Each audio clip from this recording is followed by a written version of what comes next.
नमस्कार दोस्तों, स्वागत है आपका हमारी ऑनलाइन क्लासेज में। तो हमारा टॉपिक था प्रकाश, जिसमें पिछले वीडियो में हमने चर्चा की थी प्रकाश की कुछ सामान्य गुणधर्मों के बारे में और प्रकाश की प्रकृति के बारे में। प्रकाश की प्रकृति को समझने के लिए हमने वैज्ञानिकों द्वारा दिए कुछ सिद्धांत पढ़े थे, जैसे कि न्यूटन का कणिका सिद्धांत, जिसमें प्रकाश को कण की भांति समझाया है। दूसरा सिद्धांत पढ़े थे हाइजेंस का तरंग सिद्धांत, जिसमें प्रकाश को तरंग की भांति समझाया। तीसरा सिद्धांत था मैक्सवेल का विद्युत चुंबकीय तरंग सिद्धांत, उसमें भी प्रकाश की तरंग प्रकृति को बताया गया। और अंत में पढ़ा था प्लांक का क्वांटम सिद्धांत। प्लांक के क्वांटम सिद्धांत में भी प्रकाश की कण प्रकृति का वर्णन किया गया। चारों सिद्धांत प्रकाश की प्रकृति को समझाने के लिए असमर्थ रहे, जिसके कारण प्रकाश का प्रकृति को समझाने का एक नया सिद्धांत आया, और वो है प्रकाश की द्वैत प्रकृति का। तो आज हम प्रकाश की द्वैत प्रकृति और प्रकाशिक घटना अपवर्तन के बारे में पढ़ेंगे। अगर आप हमारे चैनल में नए हैं तो प्लीज चैनल को सब्सक्राइब जरूर करें, ताकि हम जो भी वीडियो अपलोड करें उनकी जानकारी आप तक पहुंच सके। तो देखिए, आज बात करते हैं प्रकाश की द्वैत प्रकृति के बारे में। क्या होती है प्रकाश की द्वैत प्रकृति? प्रकाश की द्वैत प्रकृति के बारे में एक वैज्ञानिक आए, लुईस डी ब्रोगली, जिन्होंने बताया एक सिद्धांत है जिसे डी ब्रोगली सिद्धांत भी कहते हैं।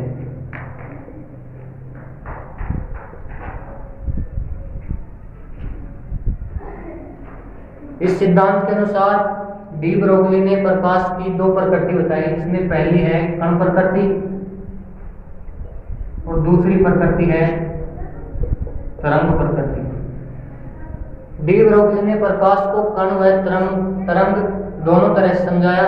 जिस प्रकार इलेक्ट्रॉन और प्रोटॉन सामान्यतः कण के रूप में होते हैं, परंतु कुछ विशेष स्थितियों में जब ये गतिशील होते हैं तो तरंग की भांति भी व्यवहार करते हैं।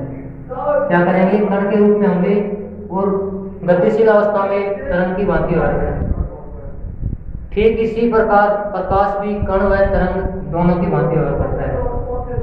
प्रकाश की कण प्रकृति को समझाने के लिए कण को नाम दिया फोटोन। प्रकाश कणों को फोटोन कहा। फोटोन ऐसा पदार्थ होता है जिसके अंदर ऊर्जा तो उपस्थित होगी, परंतु इसका कोई भार, इसका कोई द्रव्यमान नहीं होगा। ऐसा क्यों बताया? क्योंकि किसी भी कण में अगर द्रव्यमान होता है तो पृथ्वी अपने गुरुत्वाकर्षण बल से उसको अपनी ओर आकर्षित करती है। जैसे कि हमने नीचे से कोई वस्तु फेंकी या कोई बॉल फेंकी, ऊपर की ओर कुछ दूरी जाएगी, उसके बाद पुनः पृथ्वी की सतह पर लौट जाती है। उसका कारण होता है पृथ्वी की ग्रेविटी या गुरुत्वाकर्षण बल।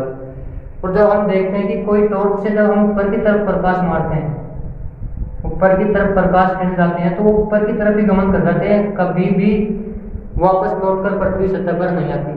इसके पीछे क्या कारण है कि प्रकाश फोटोन रूप में होता है, कण रूप में, फोटोन के रूप में होता है, जिसमें ऊर्जा तो होगी परंतु द्रव्यमान नहीं होगा। और जिस वस्तु में कोई द्रव्यमान नहीं होता, पृथ्वी का गुरुत्वाकर्षण बल उस पर अप्रभावी होता है। तरंग रूप में बताया कि प्रकाश एक विद्युत चुंबकीय तरंग के रूप में कार्य करता है। विद्युत चुंबकीय तरंग, इनके बारे में हमने मैक्सवेल के सिद्धांत में पढ़ा था। थोड़ी सी और बता देता हूँ कि ये तरंगे निर्वात में भी गमन कर सकती हैं, क्योंकि इनमें विद्युत क्षेत्र और चुंबकीय क्षेत्र एक दूसरे के लंबवत होता है, जिससे लंबवत दोलन के कारण ये निर्वात में भी गमन कर सकते हैं। और प्रकाश के परिचय में हमने पढ़ा कि प्रकाश बिना किसी माध्यम में निर्वात में भी गमन कर सकता है। तो इस प्रकार लुईस डी ब्रोगली ने प्रकाश की द्वैत प्रकृति को बताया। ये प्रकाश का यह सिद्धांत द्वैतवाद का जो सिद्धांत था, ये प्रकाश की प्रकृति को समझाने का एक सफल सिद्धांत रहा, क्योंकि इस सिद्धांत के द्वारा सभी प्रकाशिक घटनाओं का वर्णन किया जा सका और व्याख्या की जा चुकी थी। इसके बाद में हम पढ़ेंगे प्रकाश की कुछ घटनाओं के बारे में। देखिए कौन कौन सी घटनाएं होती हैं प्रकाश के कारण। जैसे कि प्रकाश के कारण एक होती है परावर्तन की घटना, एक होती है अपवर्तन की घटना, व्यतिकरण की घटना, विवर्तन की घटना, वर्ण विक्षेपण और ध्रुवण। ये कुछ प्रकाशिक घटनाएं हैं जिनके बारे में हम स्टेप बाय स्टेप डिटेल से चर्चा करेंगे। आज की वीडियो में हम पढ़ेंगे प्रकाश के परावर्तन के बारे में। और प्रकाश के परावर्तन को समझने के लिए प्रकाशिक यंत्र की आवश्यकता होगी, जो होगा दर्पण। परावर्तन के साथ साथ हम दर्पण की भी जानकारी विस्तारित रूप से करेंगे। इसी प्रकार अपवर्तन जब पढ़ेंगे तो इसमें प्रकाशिक यंत्र जो होगा वो होगा लेंस। तो आज के वीडियो में हम बात करते हैं परावर्तन के बारे में और दर्पण के बारे में। तो आपने चैनल को सब्सक्राइब नहीं किया तो प्लीज एक बार सब्सक्राइब कर लें, जिससे हमारी जो भी वीडियो आए, जो भी आगामी क्लास होगी, उसकी सूचनाएं आपको मिल सके। तो बात करते हैं प्रकाश के परावर्तन के बारे में। सबसे पहले बात करें परावर्तन होता क्या है। परावर्तन का अर्थ होता है टकराकर वापस लौट जाना, टकराकर लौट जाना। इस घटना में जब प्रकाश किरण किसी परावर्तक पृष्ठ पर आपतित होती है तो वह उस पृष्ठ से टकराकर जिस माध्यम से आई थी वापस उसी माध्यम में लौट जाती है। जैसे कि इसको एक चित्र की सहायता से देखिए। ये कोई माध्यम है, इससे प्रकाश किरण आपतित हुई, इसको दर्पण मान लो आप। जिसे क्या कहते हैं परावर्तक पृष्ठ। नाम क्या होगा इसका, परावर्तक पृष्ठ। इस परावर्तक पृष्ठ पर कोई प्रकाश किरण आपतित हुई और आपतित होने के बाद टकराकर वापस उसी माध्यम में लौट गई जिस माध्यम से आई थी। और परावर्तन की घटना को समझने के लिए हम एक काल्पनिक रेखा मानते हैं जिसे कहते हैं अभिलंब। आपने मैथ में पढ़ा हुआ कि किसी भी रेखा के लंबवत अगर लाइन खींची जाए तो उसे लंब कहते हैं। यहाँ पे जो हमने काल्पनिक रेखा मानी इसको कहेंगे अभिलंब। जो किरण आ रही है इसे कहते हैं आपतित किरण। किरण परावर्तक पृष्ठ की तरफ आएगी, इसे कहेंगे आपतित किरण। और जो टकराकर वापस लौट जाती है उसे कहते हैं परावर्तित किरण। तो ये आपतित किरण हो गई, ये हो गई परावर्तित किरण, ये हो गया अभिलंब। अब प्रकाश की इस घटना को हम कुछ उदाहरणों से समझ सकते हैं। जैसे कि हमने बचपन में किया करते थे कि सूर्य का प्रकाश जब आता था तो हम दर्पण की सहायता से उसका परावर्तन करते थे। सूर्य का प्रकाश आया, हमने दर्पण की सहायता से उस प्रकाश का कर दिया परावर्तन। नहीं करते थे ऐसे दर्पण लेकर दूसरों की आंखों में प्रकाश डालते थे, तो उस घटना को प्रकाश का परावर्तन ही कहते हैं। उसमें प्रकाश किरण दर्पण से टकराकर वापस उसी माध्यम में चली जाती थी। तो परावर्तन के बारे में समझ गए होंगे कि जब प्रकाश किरण किसी माध्यम से चलकर परावर्तक पृष्ठ पर आपतित होगी तथा पृष्ठ से टकराकर वापस उसी माध्यम में लौट जाएगी जिस माध्यम में आई थी, इस घटना को कहेंगे प्रकाश का परावर्तन। अभिलंब क्यों डालते हैं? क्योंकि अभिलंब जो होता है वो आपतित किरण और परावर्तित किरण के जो मध्य की दूरी होती है इनको दो समान भागों में बांटेगा और एक कोण बनाएगा आपतित किरण के साथ, जिसे कहेंगे आपतित कोण आई, और एक कोण बनेगा परावर्तित किरण के साथ, इसे कहेंगे परावर्तन कोण आर। अब देखो, जिस बिंदु पर किरण आपतित होती है उसे कहते हैं आपतन बिंदु। ये बिंदु कौन सा होगा? आपतन बिंदु। ये था प्रकाश की घटना। प्रकाश के दो नियम चलते हैं, उनके बारे में भी हम अध्ययन करेंगे। पहला नियम तो क्या होगा, हम चित्र से ही पता लगा सकते हैं कि कौन कौन से नियम है।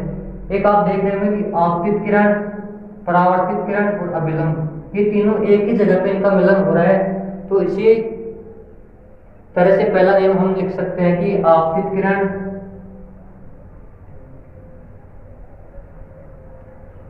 परावर्तित किरण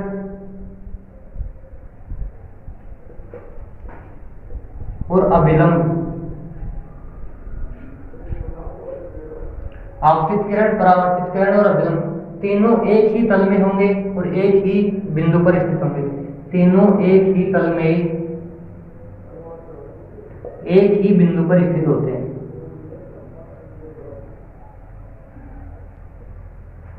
हम देख रहे हैं जैसा कि चित्र में कि ये है आपतित किरण, ये भी इस बिंदु पर, ये परावर्तित किरण ये भी इस बिंदु पर, और ये अभिलंब ये भी इसी बिंदु पर स्थित है। तो पहला नियम सिंपली होगा कि आपतित किरण, परावर्तित किरण और अभिलंब तीनों एक ही तल में एक ही बिंदु पर स्थित होंगे। सेकंड नियम क्या कहता है, देखिए हमने देखा था कि अभिलंब दोनों ओर की दूरियों को बराबर भागों में बांट रहा था, तो कोण आई और कोण का मान भी क्या होगा, बराबर होगा। तो दूसरा नियम भी यही है कि आपतित किरण अभिलंब से जितना कोण बनाती है, परावर्तित किरण भी अभिलंब से उतना ही कोण बनाएगी, अर्थात कोण आई बराबर कोण आर। कोण आई को कहते हैं आपतन कोण और कोण आर को कहते हैं परावर्तन कोण। तो सिंपली क्या हो जाएगा कि आपतन कोण और परावर्तन कोण का मान सदैव समान होगा। ये था प्रकाश के परावर्तन की घटना और उसके कुछ नियम। अब देखिए हम परावर्तन के प्रकारों के बारे में पढ़ेंगे। कितने प्रकार का होता है परावर्तन?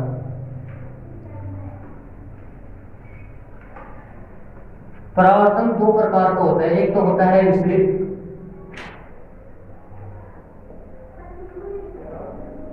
इसे दूसरा नाम होता है अनियमित, विसरित या अनियमित, और सेकंड भाग होता है इसका नियमित, या दूसरा प्रकार होता है नियमित। इनके बारे में बहुत ही इजीली तरीके से जानिए क्या होते हैं ये। सबसे पहले बात करें कि नियमित परावर्तन क्या होता है। तो नियमित परावर्तन का मैं चित्र बनाता हूँ। नियमित परावर्तन में प्रकाश जो जिस परावर्तक पृष्ठ पे आपतित होगा वह परावर्तक पृष्ठ बिल्कुल समतल होगी। पृष्ठ कैसी होगी? बिल्कुल समतल। ठीक इसी के विपरीत अनियमित या विसरित में परावर्तक जो पृष्ठ होगी वो खुरदरी होगी। परावर्तक पृष्ठ कैसी होगी? खुरदरी होगी। अब देखिए तो कैसे समझेंगे, इसमें परावर्तक पृष्ठ समतल की और इसमें कैसी है? खुरदरी। क्या होगा इन पृष्ठ समतल और खुरदरी होने की वजह से क्या होता है उसके बारे में देखते हैं। समतल सतह पे जब प्रकाश का परावर्तन होता है तो जो प्रकाश पुंज होता है बहुत ही शक्तिशाली प्राप्त होता है। हम देखते हैं कि प्रकाश से जब किरण आपतित होती है, किरण उत्सर्जित होती है, तो बहुत सारी किरण मिलकर एक प्रकाश पुंज का निर्माण करती है। जो हमने पिछले वीडियो में पढ़ा था, एक शक्तिशाली प्रकाश पुंज आएगा और समतल दर्पण पे उसकी परावर्तन होने की घटना कंप्लीट होगी। तो जो लौटने वाली किरण होंगी, परावर्तित जो किरण होंगी, वो भी एक प्रकाश पुंज, शक्तिशाली प्रकाश पुंज के रूप में लौटेंगी। इससे हम कह सकते हैं कि परावर्तित किरणें एक दूसरे के समांतर होंगी, यानी कि जितने दूरी इनकी आपतित किरणों की थी उतनी दूरी होती परावर्तित किरणों की होगी। विसरित परावर्तन में क्या होगा, जो सतह होगी खुरदरी वो प्रकाश किरणों को चारों ओर फैला देगी। परावर्तन के पश्चात देखो एक किरण इस दिशा में जा रही है, एक किरण इस दिशा में, एक किरण ऊपर की तरफ जा रही है। तो विसरित परावर्तन में प्रकाश की किरणें चारों ओर फैल जाती है जिससे सतह चमकीली नहीं दिखाई देती है। नियमित परावर्तन का उदाहरण देख सकते हैं हम दर्पण पे। दर्पण पे जब परावर्तन की घटना करेंगे तो दर्पण की सतह बहुत ही चमकदार दिखाई देगी और प्रकाश किरण होंगी वो बहुत ही शक्तिशाली रूप से हमारे आंखों की तरफ जाएंगे, बहुत ही तीव्रता के साथ आती है। ठीक इसी प्रकार विसरित में देखें तो दीवार होती है हमारे मकानों की, वो भी एक तरह से परावर्तन का कार्य करती है। दीवार कैसी सतह है? खुरदरी सतह। अतः इस सतह से परावर्तित होने वाला प्रकाश चारों दिशाओं में फैल जाता है, जिसके कारण यह सतह चमकीली नहीं दिखाई देती। तो विसरित परावर्तन में सतह कैसी होगी? खुरदरी। और नियमित परावर्तन में सतह होगी समतल। ये थे परावर्तन के प्रकार। अब देखिए परावर्तन की घटना में प्रकाश के कौन कौन से गुण प्रभावित होते हैं।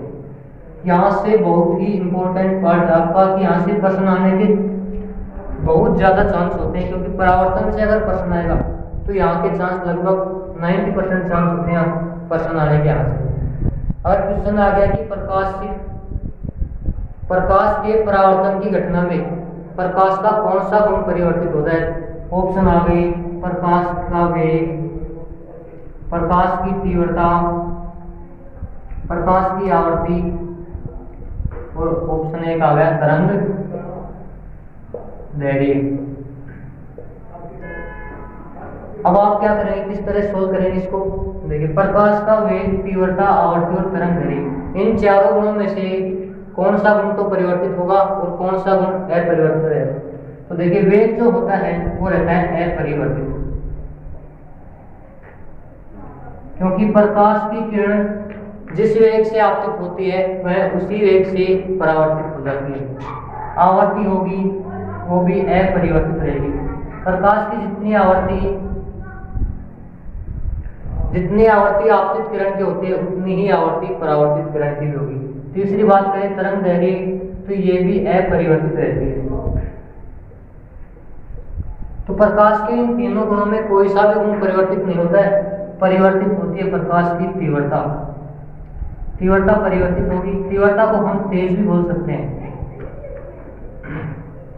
क्योंकि क्या करता है, जब प्रकाश किरण किसी सतह पर आपतित होती है तो यह सतह प्रकाश के कुछ तेज कुछ तीव्रता का कर लेती है अवशोषण, जिसकी वजह से परावर्तित किरण होती है उसकी तीव्रता आपतित किरण से कम होगी। इसको हम उदाहरण से समझे तो सूर्य से आने वाली किरणों की जब तरफ हम देखते हैं तो हम बहुत कम समय तक देख पाते हैं, और जब उन किरणों को दर्पण पे परावर्तित कराते हैं तो हम दर्पण की सहायता से उन किरणों को बहुत ज़्यादा देर तक देख सकते हैं, जिससे हम कह सकते हैं कि परावर्तन की घटना में प्रकाश की तीव्रता में कमी आएगी। अब देखिए, ये हो गए प्रकाश की परिघटना, परावर्तन के कुछ सामान्य जानकारी, परावर्तन के नियम हो गए। अब बात करते हैं परावर्तन के उपयोग। दैनिक जीवन में क्या उपयोग होते हैं परावर्तन के? क्या क्या उपयोग होंगे? पहला उपयोग होगा वस्तुओं का दिखाई देना।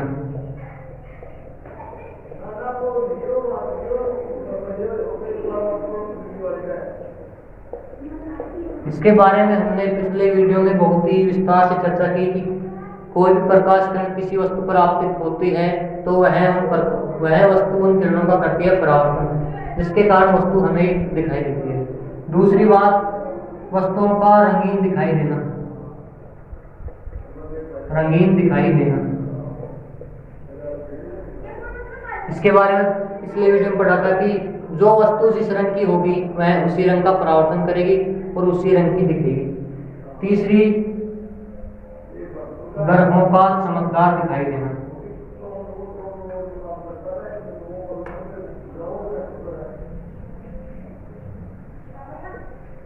देखिए, हम रात्रि के समय में देखते हैं कि जो शुक्र और मंगल ग्रह होते हैं ये हमें चमकीले तारों के रूप में दिखाई देते हैं। इसका क्या कारण होगा? जैसे कि सौरमंडल का केंद्रीय तारा होता है सूर्य, इसके चारों ओर सारे ग्रह होते हैं, तो इसके सूर्य का जो प्रकाश होगा जिस तरह पृथ्वी पर आता है उसी तरह सभी ग्रहों पर आपतित होगा। जैसे कि शुक्र,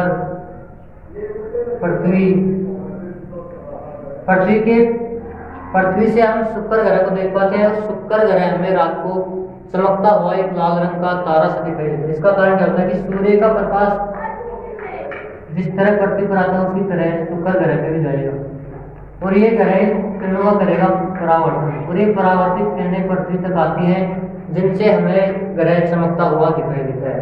तो बात हो गई ग्रहों का चमकदार दिखाई देना किस घटना के कारण? प्रकाश के परावर्तन के कारण। चौथा उपयोग होता है वस्तुओं का कम या ज्यादा चमकदार दिखाई देना।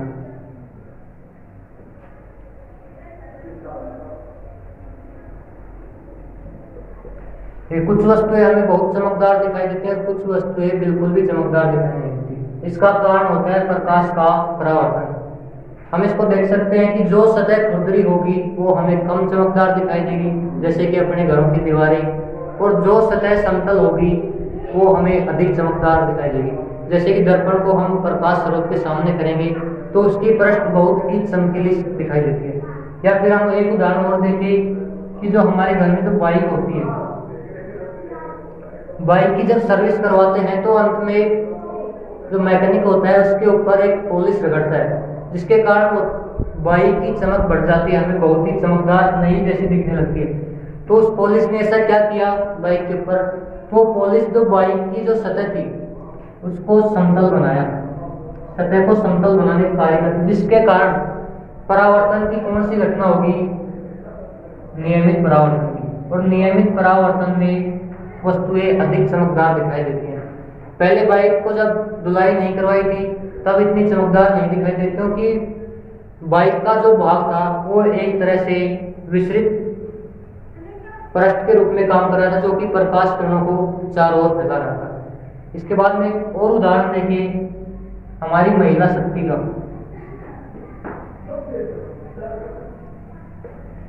महिला शक्ति, अब मुझे बताते हुए भी हंसी आ रही है, इनको भगवान पे भरोसा रहा ही नहीं है, ईश्वर पे तो भरोसा है ही नहीं। हम नहीं कहते कि भगवान जो करता है अच्छा ही करता है, परंतु इनको भरोसा नहीं है। अरे ईश्वर ने जो रंग रूप दे दिया वो अच्छा ही दिया होगा, हमारे साथ भेद थोड़ी करेगा। पर महिलाएं क्या करती हैं, अपने चेहरे पर मेकअप, हम शादी पार्टी में देखते होंगे कि महिलाओं का चेहरे पर एक अलग ही ग्लो, एक अलग ही चमक दिखाई देती है। उसका कारण क्या होता है, मेकअप का पाउडर। देखिए इसमें क्या होता है, जब हम मेकअप करते हैं चेहरे पे तो चेहरे के जो त्वचा होती है उस पे रोम छिद्र पाए जाते हैं। रोम छिद्र होते हैं जिनकी सहायता से पसीना बाहर की तरफ निकलता है, शरीर से बाहर उत्सर्जित होता है। ये पाउडर क्या करेगा, उन रोम छिद्रों को बंद कर देता है, सतह को एकदम समतल। पहले छिद्र थे इसलिए सतह खुरदरी थी, अब सतह चेहरे की सतह बिल्कुल समतल हो गई, जिससे प्रकाश का नियमित परावर्तन होगा।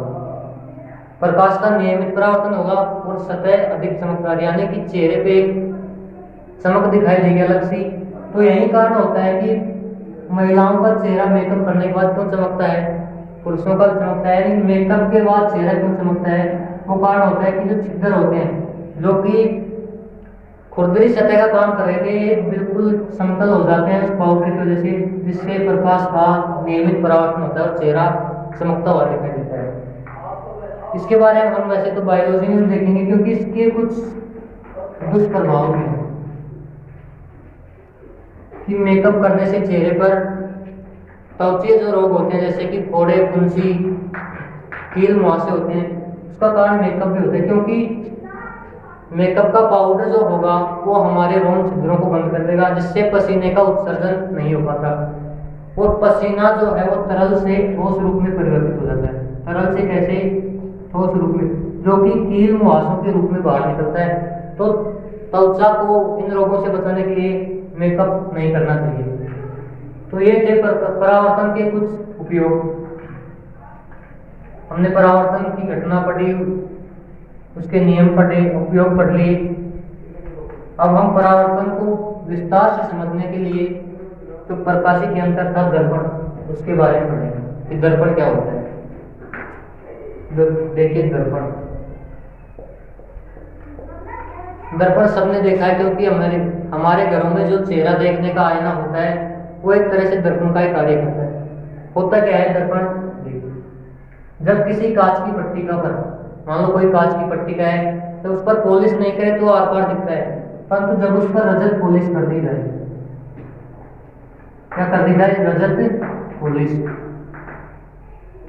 रजत पॉलिश क्या होती है कि पहले तो हल्की सी चांदी की परत चढ़ाई जाएगी, उसके बाद में रेड ऑक्साइड,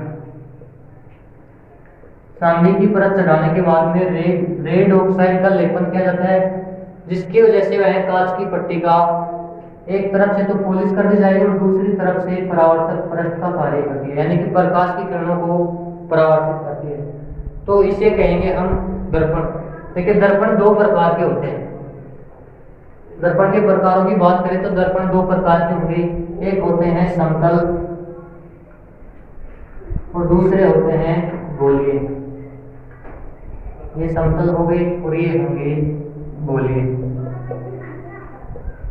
दो प्रकार के दर्पण होंगे, एक समतल दूसरा गोलीय। समतल दर्पण क्या होते हैं, जिनकी परावर्तक पृष्ठ समतल हो। क्या, परावर्तक पृष्ठ समतल हो, कैसे दर्पण कहलाएंगे, समतल दर्पण। क्या होता है, कांच की बिल्कुल समतल पट्टिका पे एक तरफ रजत पोलिश करते हैं, जिससे दूसरा सिरा परावर्तन की घटना को पूरी करता है तथा प्रकाश किरणों को परावर्तित करता है। तो ऐसा दर्पण कौन सा होगा? समतल दर्पण। इधर बात करें गोलीय दर्पण की, तो जिसकी परावर्तक पृष्ठ गोलीय होती है वह दर्पण कहलाता है गोलीय। तो गोलीय दर्पण एक बहुत बड़े गोले का कटा हुआ भाग होता है। जैसे ये कोई कांच का गोला है, इसके इतने से भाग को काटकर इसका निर्माण किया जाता है, दर्पण का निर्माण किया जाता है। और यह दर्पण कैसा कहलाएगा? गोलीय। क्योंकि गोलीय दर्पण की परावर्तक पृष्ठ जो कैसी होगी? गोलीय होगी। इसके एक तरफ पोलिश कर दे और दूसरी पृष्ठ करे परावर्तन का कार्य, तो दर्पण कैसा कहलाएगा? गोलीय। जब इनके बारे में हम गोलीय दर्पण के बारे में बाद में डिटेल से चर्चा करेंगे, पहले देखते हैं परावर्तक पृष्ठ समतल होगी कैसे कहलाएंगे? समतल दर्पण। तो अध्ययन करते हैं समतल दर्पण के बारे में।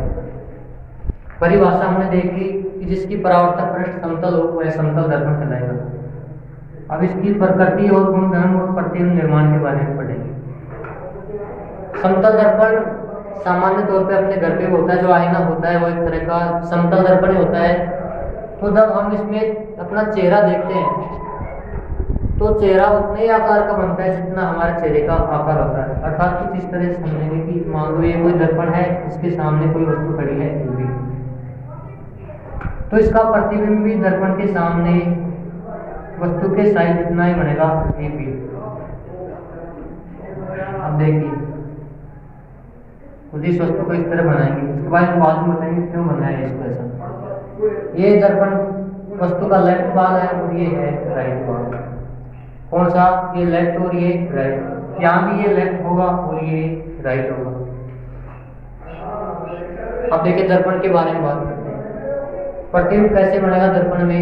सबसे पहली बात तो जैसे मान लो h ऊंचाई की वस्तु है तो उसका प्रतिबिंब भी h ऊंचाई का ही बनेगा। यानी कि पहली बात तो प्रतिबिंब कैसा बनेगा? समान ऊंचाई का। जितनी ऊंचाई वस्तु की होगी उतनी ही ऊंचाई होगी प्रतिबिंब की। दूसरी बात कैसा बनेगा? आभासी बनेगा। प्रतिबिंब कैसा बनेगा? आभासी। अरे वास्तव में नहीं बनता, क्योंकि हमें हमारे छायाचित्र का आभास ही होता है, कभी वास्तव में से पर्दे पर भी नहीं प्राप्त कर सकते। तो आभासी जो प्रतिबिंब होता है वो सदैव सीधा बनता है।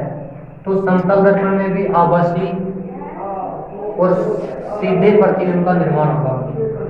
पहली बात पड़ेगी जितनी ऊंचाई होगी उतना ही बनेगा। दूसरी बात आभासी और सीधा बनेगा। तीसरी बात करें कि यह वस्तु दर्पण से जितनी दूर, जैसे मान लो ये d दूरी पर वस्तु है तो इसका प्रतिबिंब भी दर्पण से d दूरी पर ही बनेगा। कितनी दूरी पर बनेगा? d दूरी पर। यानी कि जितनी दूरी पर वस्तु होगी वह दर्पण भी प्रतिबिंब भी उतनी दूरी पर। तो तीसरा गुण क्या होगा? समान दूरी पर बनेगा। जो प्रतिबिंब होगा वो दर्पण से जितनी दूरी पर वस्तु रखी है वह उतनी ही दूरी पर बनता है। जैसे कि ये वस्तु d दूरी पर थी तो प्रतिबिंब भी d दूरी पर ही बन रहा था। तो समान ऊंचाई का होगा, आभासी और सीधा होगा और समान दूरी पर बनेगा। तीसरी बात करें कि पार्श्व परिवर्तन। पार्श्व परिवर्तन वस्तु का क्या हो जाएगा? पार्श्व परिवर्तित हो जाएगा। क्या होता है पार्श्व परिवर्तन? कि वस्तु का लेफ्ट भाग तो राइट की तरफ दिखेगा और राइट भाग लेफ्ट भाग की तरफ। देखिए राइट भाग में हमने जो ये बनाया था ये अब हमें लेफ्ट भाग में नजर आ रहा है। जैसे हम दर्पण में देख सकते हैं हमारा लेफ्ट भाग राइट और राइट भाग लेफ्ट दिखाई देगा। तो इस घटना को क्या कहेंगे? पार्श्व परिवर्तन। पांचवा गुण क्या होगा? कि अगर वस्तु हम दर्पण की ओर जैसे विवेक से जाते हैं तो हमारा प्रतिबिंब भी हमारी तरफ विवेक से आएगा, समान वेग से गति होगी। और सापेक्ष वेग की अगर बात करें, सापेक्ष वेग क्या हो जाएगा? क्योंकि v वेग इसका है और v वेग इसका है, दोनों वेगों को जोड़ देंगे तो आ जाएगा सापेक्ष वेग। क्योंकि जब वस्तुएं एक दूसरे से विपरीत दिशा में गति करते हैं तो उनका सापेक्ष वेग ज्ञात करने के लिए दोनों वस्तुओं के वेगों को जोड़ देते हैं। जैसे कि हम समझे कि ये कोई गाड़ी है जिसमें हम बैठकर यात्रा कर रहे हैं, ये चल रही है 40 किलोमीटर प्रति घंटा की रफ्तार से, और एक गाड़ी सामने से आई, ये भी चल रही है 40 किलोमीटर प्रति घंटा की रफ्तार से। तो जब दोनों गाड़ी एक दूसरे को क्रॉस करती हैं तो इनकी चाल हमें ऐसी लगती है जैसे कि एवरेज 70-80 की स्पीड पे गाड़ी चल रही है। ये क्या था? इन दोनों गाड़ियों का सापेक्ष वेग था। हमें क्यों महसूस हुआ सापेक्ष वेग?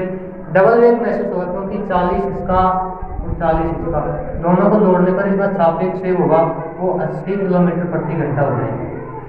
तो यही कारण है कि जब वस्तु विवेक से जाएगी तो प्रतिबिंब भी विवेक से आएगा और सापेक्ष जो वेग होगा वो होगा ध्रुवीय वेग होगा। ये थी सामान्य समतल दर्पण की कुछ सामान्य जानकारी, इनके बारे में हमने यहाँ से क्वेश्चन पूछने के ज्यादा चांस होते हैं बजाय गोलीय दर्पण के। अब बात करेंगे हम गोलीय दर्पण के बारे में। इसके उपयोग भी कौन देता है? तो इसका सामान्य का एक ही उपयोग होता है समतल दर्पण का, वो होता है घर में चेहरा देखने के लिए आईने के रूप में। तो अब बात करेंगे हम गोलीय दर्पण के बारे में। क्या होते हैं गोलीय दर्पण? गोलीय दर्पण देखिए,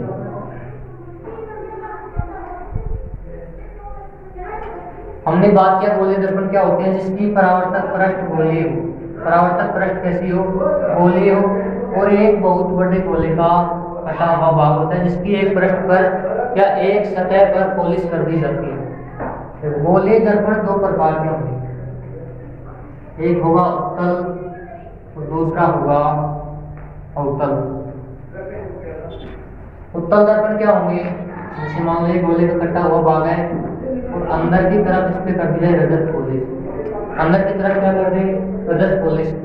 तो इस अवस्था में जो दर्पण होगा उसे कहेंगे उत्तल दर्पण। अवतल दर्पण के बारे में बात करें, ये गोले का कटा हुआ भाग है और इसके बाहरी तरफ, बाहर की तरफ अगर पॉलिश कर दे तो ये कैसा होगा? अवतल। देखिए परिभाषा कैसे लेंगे? जिसकी उभरा हुआ भाग है, जिसका उभरा हुआ भाग इसका कार्य करे परावर्तक पृष्ठ का, परावर्तक पृष्ठ का कार्य करे वह दर्पण कैसा होगा? उत्तल होगा। यह दर्पण आने वाली प्रकाश किरणों को फैलाने का कार्य करता है, प्रकाश किरणों को फैलाने का। तो इसी वजह से इसका दूसरा नाम होता है अपसारी दर्पण। क्या होगा? अपसारी दर्पण। अवतल दर्पण जो होता है वो प्रकाश किरणों को एकत्रित करता है, परावर्तन के पश्चात प्रकाश किरणों को एकत्रित करता है, जिसके कारण इसका दूसरा नाम होता है अभिसारी दर्पण। दूसरा नाम क्या होगा? अभिसारी दर्पण। उत्तल को अपसारी कहेंगे क्योंकि यह प्रकाश किरणों को फैलाता है, और अवतल को कहेंगे अभिसारी क्योंकि यह प्रकाश किरणों को एकत्रित करता है। तो दर्पण के बारे में पढ़ा हमने। गोलीय दर्पण के दो प्रकार के होंगे, उत्तल और अवतल। उत्तल किरणों को फैलाएंगे इसलिए अपसारी, और अवतल किरणों को एकत्रित करते इसलिए अभिसारी। देखिए इसकी परिभाषा कैसे लिखेंगे कि ऐसा दर्पण या ऐसा गोलीय दर्पण जिसकी अंदर की पृष्ठ, अंदर वाली पृष्ठ क्या करे? परावर्तक पृष्ठ का कार्य करे, परावर्तक पृष्ठ का कार्य करे, दर्पण कैसा कहलाएगा? अवतल। और यह प्रकाश किरणों को एकत्रित करता है इसलिए इसे अभिसारी दर्पण भी कहते हैं। तो समतल दर्पण हो गए, गोलीय दर्पण हो गए। समतल दर्पण में हमने प्रतिबिंब निर्माण में देख लिया था कि कैसा वस्तु की इमेज या प्रतिबिंब कैसी हो रही है। अब बात करेंगे हम गोलीय दर्पण से प्रतिबिंब निर्माण के बारे में, या उससे पहले हम गोलीय दर्पण की कुछ परिभाषाओं के बारे में पढ़ लेते हैं। गोलीय दर्पण से संबंधित परिभाषा।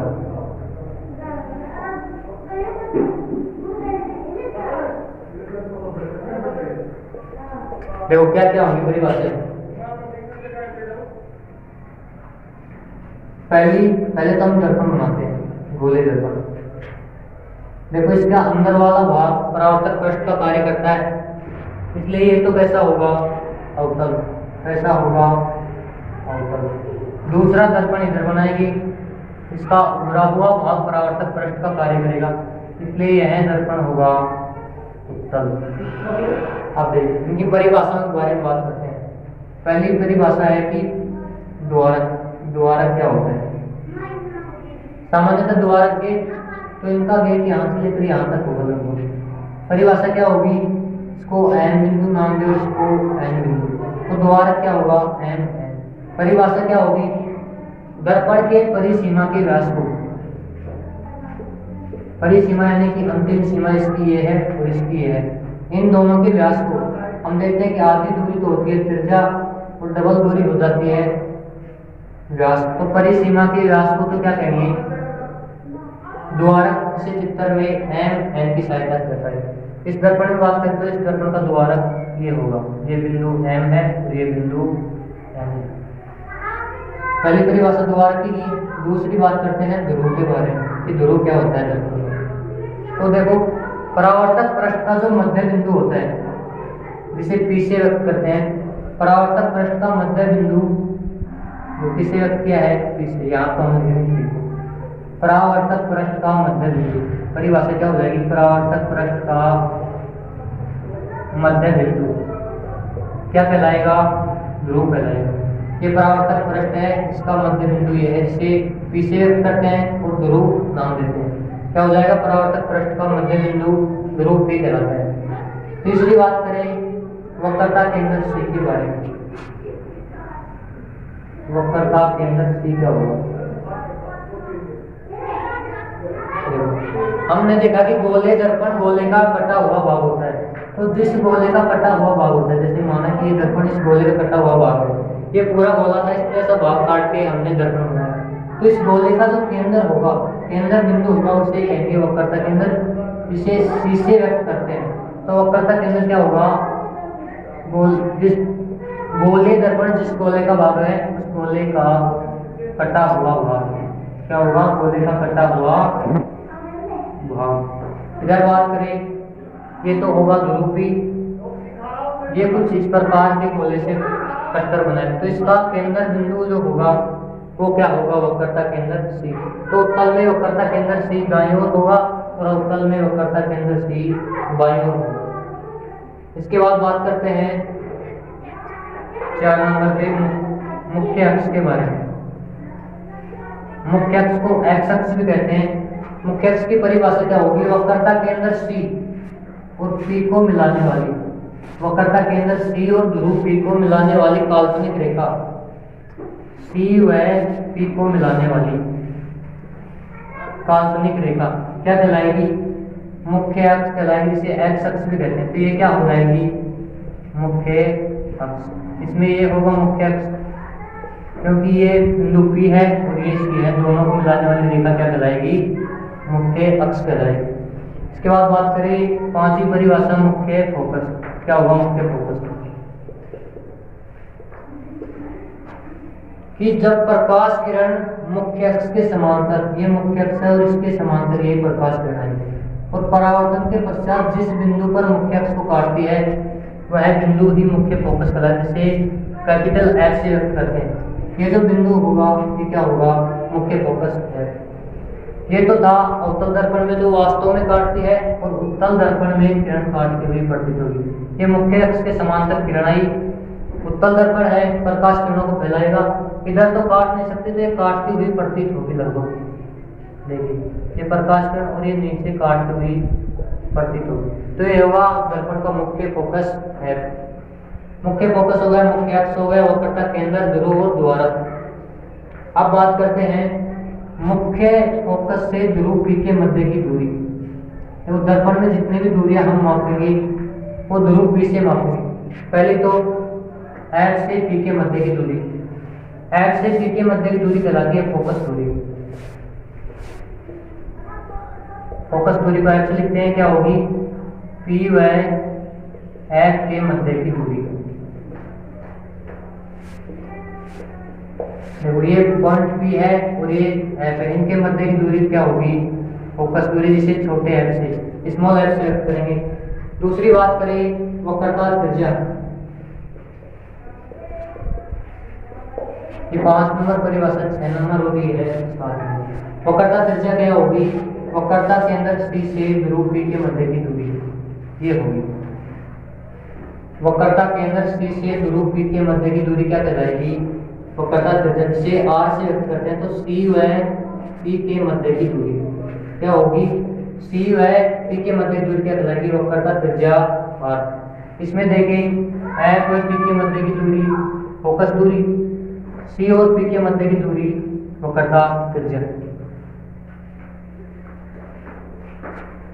अब बात करते हैं, जैसे ये कोई वस्तु रखी हुई है दर्पण के सामने, ये वस्तु रखी है, तो वस्तु से ध्रुव के मध्य की जो दूरी होती है उसे कहते हैं बिंब दूरी, और इसे व्यक्त करते हैं यू से। तो आर की परिभाषा क्या होगी? बिंब दूरी, जिसे यू से व्यक्त करते हैं, क्या होगी?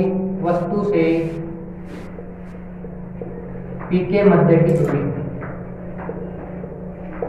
यहाँ पे जैसे वस्तु है तो इसमें यहाँ से यहाँ की मध्य की दूरी हो जाएगी बिंब दूरी, जिसे यू से व्यक्त किया है। अंतिम बात करें प्रतिबिंब दूरी। प्रतिबिंब दूरी को बी से व्यक्त करते हैं। जैसे ये वस्तु की इसका प्रतिबिंब यहाँ पे बन रहा है, तो ध्रुव पी से और प्रतिबिंब के मध्य की दूरी कहलाती है प्रतिबिंब दूरी। तो पी से प्रतिबिंब के मध्य की दूरी, मध्य दूरी को क्या कहेंगे? प्रतिबिंब दूरी, जिसे वी से व्यक्त करते हैं।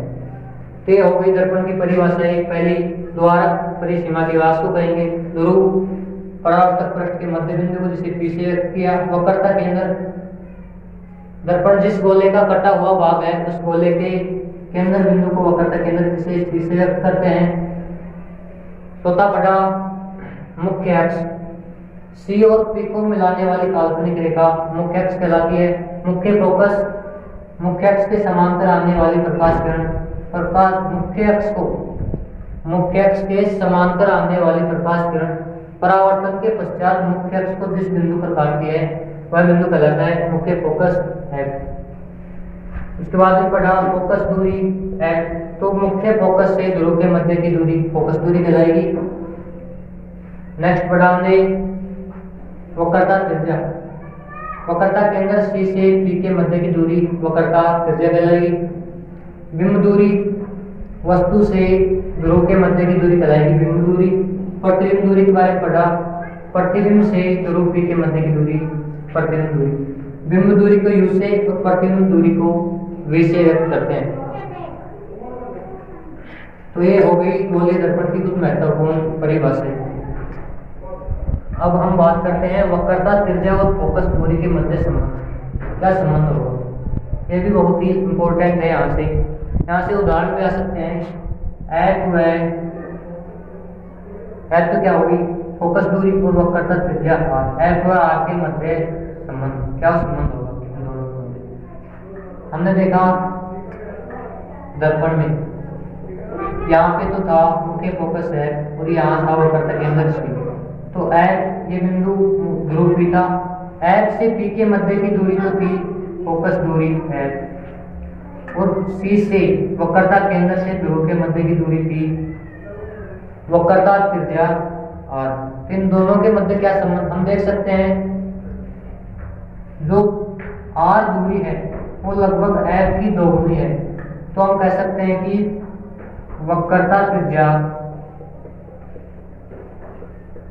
और फोकस दूरी एफ से, फोकस दूरी एफ की दोगुनी होती है। इसको समीकरण के रूप में कैसे लिखेंगे? वक्रता त्रिज्या और किसके बराबर होगी? फोकस दूरी एफ की दोगुनी के बराबर होगी। तो आर किसके बराबर होगी? 2f के बराबर, यानी कि वक्रता त्रिज्या फोकस दूरी की दोगुनी होगी। या इसको ऐसे भी लिख सकते हैं कि जो फोकस दूरी जिसे व्यक्त करते हैं छोटे एफ से, वक्रता त्रिज्या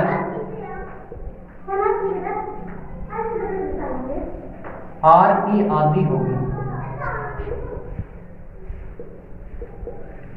दोनों एक ही बात है। जो फोकस दूरी एफ है वो आर की क्या होगी? ये दूरी इतनी, इससे दोगुने, तो ये इस दूरी की आधी तो होगी। इसे हम लिख सकते हैं एफ बराबर आर बटा 2। यहाँ से देख लेंगे दो का क्या पक्षांतरण, ये भाग में था, इधर आई किसमें हो गई गुणा में, तो एफ बराबर आर बटा 2 के बारे में।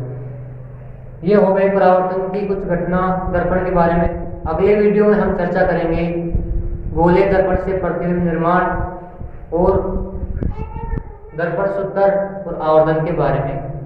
तो अगर आपको वीडियो पसंद आया, अच्छा लगा तो लाइक कीजिए, शेयर कीजिए और सब्सक्राइब करना मत भूलिए, ताकि हम जो भी वीडियो डालें उसकी सूचना आप तक सबसे पहले पहुंच सके। धन्यवाद।